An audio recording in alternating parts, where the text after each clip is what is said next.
আমেরিকার মতো রাষ্ট্র ক্ষিপ্ত হয়ে মোদির ভিসা বাতিল করে দিল, মোদিকে ভারতের ইন্ডিয়া আমেরিকায় ঢুকতে দিবে না, এটা আপনারা জানেন। এরপরে যখন মোদি 14 সালে ভারতের প্রথম প্রধানমন্ত্রী হলো, চোখের লজ্জা পৃথিবীর 5টা বড় রাষ্ট্রের একটা রাষ্ট্রের প্রধানমন্ত্রী, তাকে যদি আমেরিকায় ঢুকতে না দিয়ে খারাপ দেখা যায়, তাই তারা মোদির ভিসার উপরে নিষেধাজ্ঞা উড্ডু করলো। এছাড়া মোদির অপকর্ম দেখে, মুসলিম হত্যা দেখে, মুসলমানদের ইজ্জত, নারীদের ইজ্জত হরণ দেখে আমেরিকা বিরক্ত হয়ে বলছে, না এটা গণহত্যা, এটা অসভ্যতা, এটা ফ্যাসিস্ট, এটাকে আমার আমেরিকায় ঢুকতে দেওয়া যায় না। এজন্যই বিজেপি, মুসলমান তোমরা লেজ উল্টায় দেখো না, কেউ দানের শীষের গু খায়, কেউ নৌকার গু খায়, কে নাঙ্গলের গু খেতে খেতে আমাদের ইমান এত দুর্বল হয়েছে, ইসলাম আমাদের ভালো লাগতো না, ঠিক কিনা? তো এখন তো হিন্দুরা ওই বিজেপির বাপদাদার জন্ম হয় না যখন ভারত 47 সালে স্বাধীন হয়। কংগ্রেস ভারতের স্বাধীনতা আন্দোলনের মহানায়ক, ঠিক কিনা? তো এখন তাদের প্রাচীনকালের দল একমাত্র হিন্দু সুশ্রুতিতে প্রেস কনফারেন্সে নির্বাচনের 3 মাস আগে তারা ইশতেহার ঘোষণা করলো, বিজেপি যদি বিজেপি ভোট পায় মোদিকে দেশের প্রধানমন্ত্রী করা হবে। এই তো হিন্দুরা পাগল হয়ে এত ভোট দিল, 14 সালে ভূমিদল বিজয় হলো বিজেপির, ঠিক কিনা? কেমন ভুয়া দেখেন, নিজের হাতে কাদামাটি দিয়ে একটা প্রতিমা বাঁশের কঞ্চির উপরে মাটি লাগায় দাঁড়ায়, এরপর এটা রং লাগায়, তারপরে কাপড় পরায়, নিজে যারে বানায় তার সামনে মা মা করে 10 দিন এমন কান্না কাটে, মা আবার মা।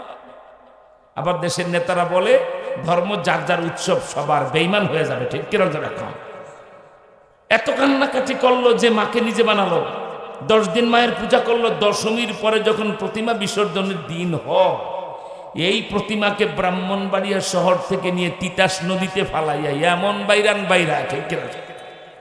এবং মাঝে মাঝে গুতা দেয় পেটের ভিতরে লোক গিয়ে, আমি বলি তোমরা যে তোমাকে খোদারে এত মারো, তোমাকে গুনাহ হয় না? কারণ আমাকে ধর্মে মাইরা পিটাইয়া গুতায়া যত তাড়াতাড়ি পানির সাথে মিশাইয়া দেওয়া যায় ততই বেশি সোয়াব। খোদারে বাইরে এলে সোয়াব হয় এক ধর্মে, সেটা হিন্দু ধর্ম, ঠিক কিনা? খোদারে পিটাইলে সোয়াব। আমি আমার প্রতিবেশী হিন্দু ধর্মাবলম্বী ভাইদেরকে ছোট করতে চাই না, আপনারা মন্দিরে যাবেন, নো অবজেকশন, কিন্তু ধর্মটা যুক্তিতে টিকে না, ঠিক আছে? এই অযৌক্তিক ধর্মটাকেই পুঁজি করে বিজেপি ক্ষমতায় চলে যায়। এই বাংলাদেশের কপাল পড়া মুসলমান, একটা অযৌক্তিক ধর্মকে পুঁজি করে যদি বিজেপি ক্ষমতায় যেতে পারে, কংগ্রেসের মতো দলকে প্রত্যাখ্যান করে, এরপরে কি বলা হয় আবার এডিএমকে, তারপরে সিপিএমকে প্রত্যাখ্যান করে, জনতা দলকে প্রত্যাখ্যান করে, তোমরা বাংলাদেশে ইসলামের মতো যৌক্তিক সত্য পবিত্র ধর্মকে পুঁজি করে কেন আওয়ামী লীগ বিএনপিকে প্রত্যাখ্যান করে ইসলামী রাষ্ট্র কায়েম করতে পারবো না, ঠিক কিনা? তাই বাংলাদেশে আমি এখন একটা অবস্থান দেখছি, বাংলার তেতুলিয়া থেকে টেকনাফ, রূপসা থেকে পাথরিয়া, জামাত ইসলামী বাংলাদেশ, ইসলামী আন্দোলন চরমনের হাত পাখা, হেফাজতে ইসলাম, তারা যদি এক টেবিলে চা খান, জোটমোট লাগবে না, যে যার মতো দলের উন্নতি করেন।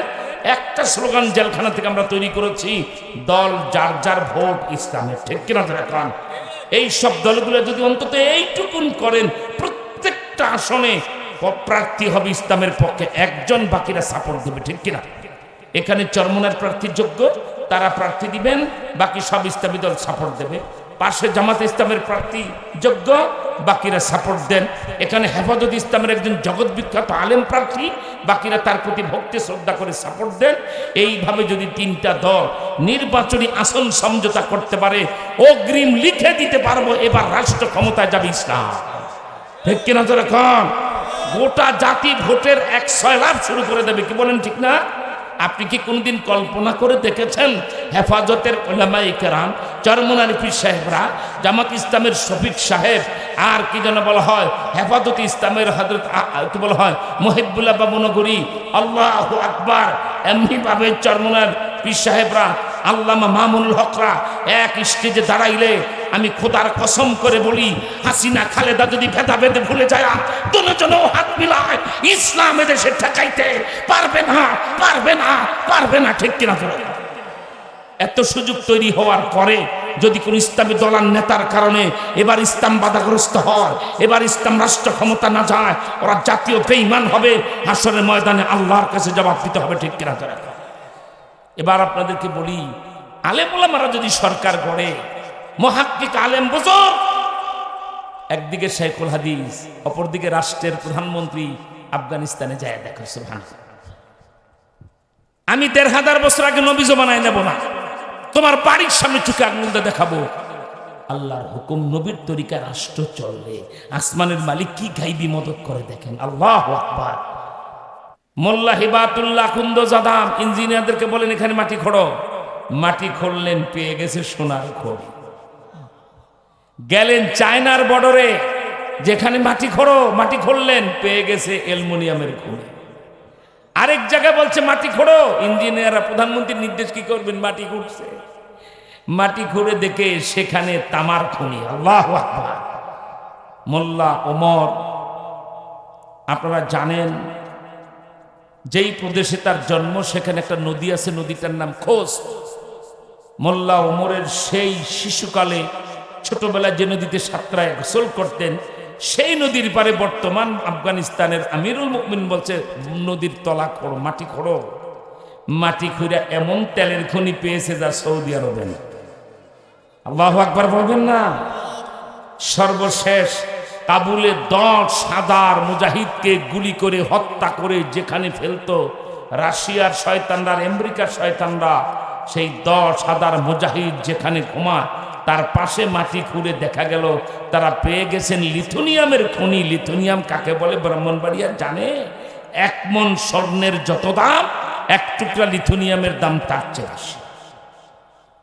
ফসলাদিতে কি ঘটলো? মাত্র ৩ বছর আগে যে আনার বাগানে আনার হতো ৩ মণ যে গাছে, এবার ২ বছর ধরে হচ্ছে ৩০ মণ। যে আঙ্গুর বাগানে আঙ্গুর হতো ১০০ টন, এবার হয়েছে ১,০০০ টন। এটা আসমানের মালিকের ওয়াদা। আমার হুকুম, নবীর তরিকায় চলো, তোমার রাষ্ট্রের জিম্মাদার আমি হয়ে যাব। এখন বাংলাদেশে আমেরিকার $১ কেনার জন্য আমাদের ১২৫ টাকা খরচ করতে হয়, ঠিক কিনা? আমেরিকার ১ টাকা কিনতে আমাদের কয় টাকা লাগে? ১২৫ টাকা। আর অর্থনীতিবিদরা জরিপ করে লন্ডন টাইমস পত্রিকায় ইকোনমিক্সের ভিতরে কেবল হয় আপনার রিপোর্ট, তারা জরিপ করে রিপোর্ট বের করেছে আফগানিস্তানে যে সকল খনিজ সম্পদ পাওয়া গেল আর তাদের ফসলাদি যেভাবে দিন দিন বৃদ্ধি পাচ্ছে, এটা যদি ৩ বছর অব্যাহত থাকে আর খনিজ সম্পদ ১,০০০ ভাগের, কয় হাজার?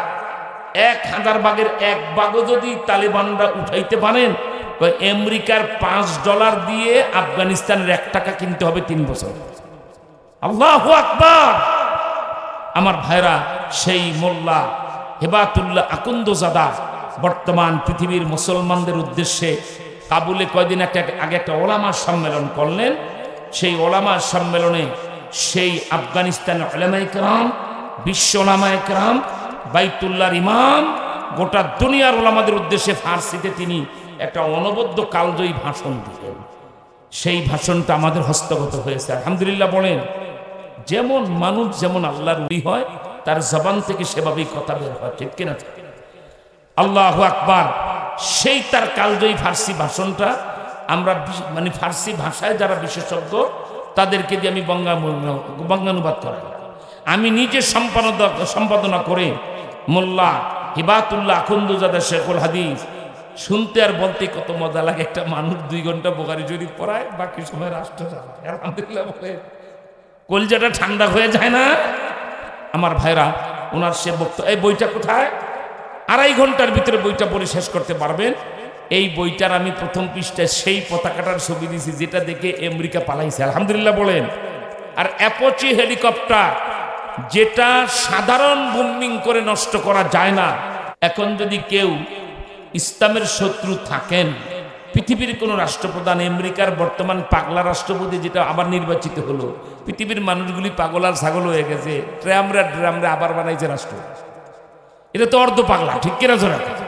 কিন্তু যাতে পাগল তাহলে ঠিক কিনা জোরা? আমেরিকার বর্তমান যিনি নির্বাচিত প্রেসিডেন্ট, এই যে শপথ নেবে আপনার জানুয়ারিতে, তাকে যদি বলে ট্রাম্প সাহেব এরা তো বিশ্ব দখল করে ফেলাবে, যেভাবে শান্তি সম্প্রীতি অগ্রগতি উন্নতি হচ্ছে, প্রতিবেশী রাষ্ট্র পাকিস্তানে তো সব সরকার হটায়, সেখানেও ইসলামী সরকার চলে আসবে, আর বাংলাদেশে তো এমনি প্রস্তুত হয়ে আছে, ঠিক কিনা জোরা কম? তো দেশে দেশে ইসলামী রাষ্ট্র হয়ে গেলে তো আপনার দিন শেষ, আমারও দিন শেষ। কি করতে হবে? আবার সৈন্য পাঠান, বোমা মেরে তামা বানায় দেন। প্রস্তাব করে দেখেন না, আমেরিকার রাষ্ট্রপতি ডোনাল্ড ট্রাম্প পাগলা হলেও তাল ঠিক বলবে, তোমার যদি চুলকানি থাকে তুমি সৈন্য পাঠাও। যেই মার খাইয়াইছি কেয়ামতের আগে আফগানের নামও মুখে নেব না, ঠিক কিনা? কি বলেন ঠিক না?